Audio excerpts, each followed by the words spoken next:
This is going to be video number 72 on your Firearms Defense channel.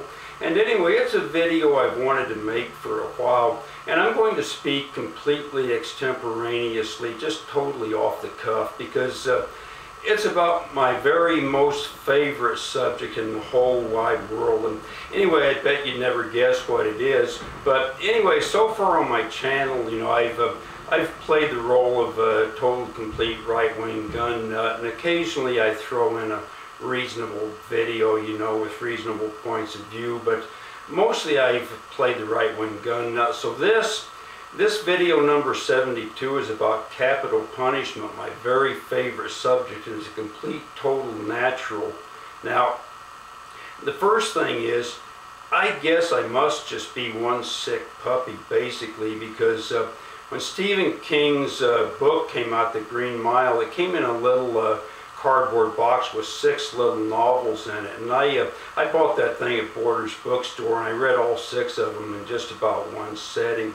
And the day that movie came out on big screen, I was first in line there at the theater to see it the very day it opened up. So I watched that, and then I bought the DVD after that, and I've probably seen the DVD a couple of dozen times. So I'm a big fan of capital punishment, and in fact, I thought of a better line for that movie. You know, the part where they get to the movie and they got the guy strapped in and they're ready to do him, and they say roll on 2. Well, instead of saying roll on 2, I'd say light him up. I'd do that. But anyway, to get back to the rather serious subject of capital punishment, now here's another thing people think. A lot of people take this thing very seriously.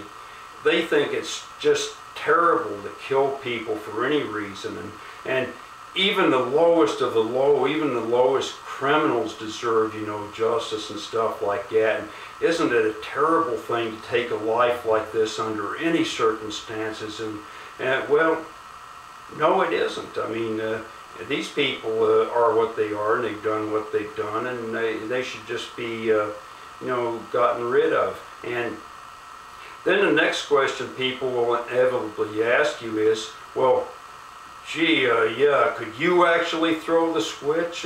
Could you drop the pellets into the cyanide? Could you open the trap door? Do you think you could shoot somebody? Hell yes, I could do that all day. I wouldn't have an electric chair. I'd have an electric sofa. I'd hook these people up in parallel and get 10 of them done at once like that. And I'd fill the gas chamber with about 20 people. You know, at Fort Smith, Arkansas, I used to have a gallows where they could drop 6 of them at once. I mean, I do things like that. I wouldn't have any trouble at all doing that. And here's the thing about these people you have to remember. Now, we've got about 680, maybe we got 700 of these pukes on death row up in California, up in the northern part of the state by now.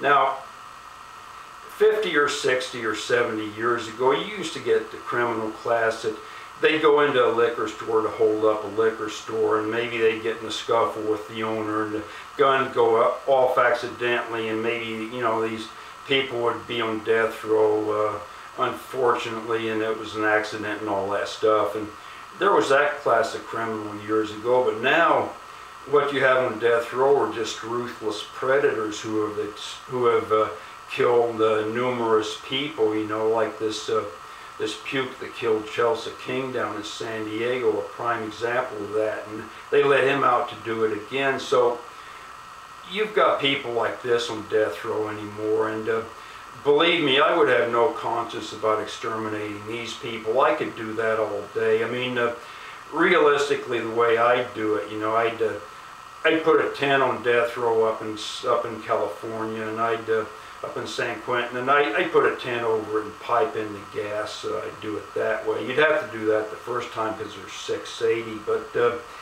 the other thing you could do, you could have a couple of guillotines, 3 or 4 guillotines, just march them up there in a line, and have an industrial dumpster under each one to hold the heads and get rid of them that way. You could do that, but it would take something like that the first time. You know, you'd have to have a quick, efficient method and get rid of these people all at once like that. And then after that, things would kind of settle down, and you could get rid of them gradually. And do one at a time like I guess you're supposed to.